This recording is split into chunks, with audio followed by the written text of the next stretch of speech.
Chapitre 23. Comment Pantagruel partit de Paris, apprenant que les Dipsodes envahissaient le pays des Amaurotes, et pourquoi les lieux sont si petites en France. Peu de temps après, Pantagruel apprit que son père, Gargantua, avait été transporté au pays des fées par Morgane, comme le furent jadis Ogier et Arthur. Il apprit aussi que, à la frontière de ce transport, les Dipsodes étaient sortis de leurs frontières, avaient dévasté toute une grande région d'Utopie, et tenaient alors assiégé la grande ville des Amaurotes. Ainsi, il partit de Paris sans dire adieu à personne, car l'affaire exigeait confidence, et il alla à Rouen.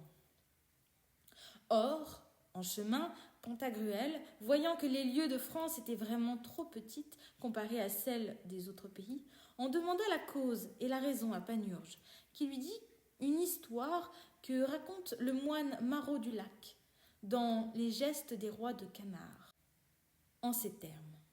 Autrefois, les pays n'étaient pas divisés en lieues, milles, stades, ni verstes, jusqu'à ce que le roi Pharamond les divisa, ce qui fut fait de la manière suivante.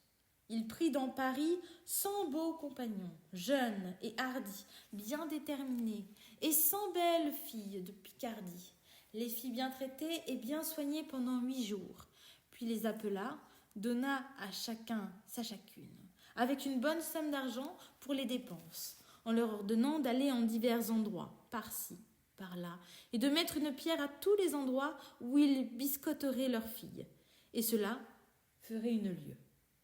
C'est ainsi que les compagnons partirent tout joyeux, et parce qu'ils étaient frais et avaient le temps, ils fanfreluchaient à tout bout de champ. Et voilà pourquoi les lieues de France sont si petites. Mais quand ils eurent parcouru un long chemin, qu'ils étaient déjà las comme de pauvres diables, et qu'il n'y avait plus d'huile dans la lanterne, ils ne frayaient plus aussi souvent, et se contentaient bien, je parle des hommes, d'une méchante et minable fois par jour. Et voilà ce qui fait que les lieues de Bretagne, des Landes, d'Allemagne et des autres pays plus éloignés sont si longues.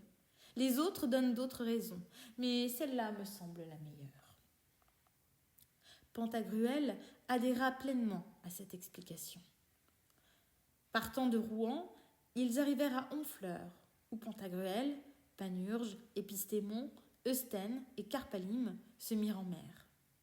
En ce lieu, alors qu'ils attendaient le vent propice et qu'ils calfataient leurs nefs, Pantagruel reçut d'une dame de Paris, qu'il avait entretenue un bon bout de temps, une lettre, portant pour adresse au plus aimé des belles et au moins loyal des preux.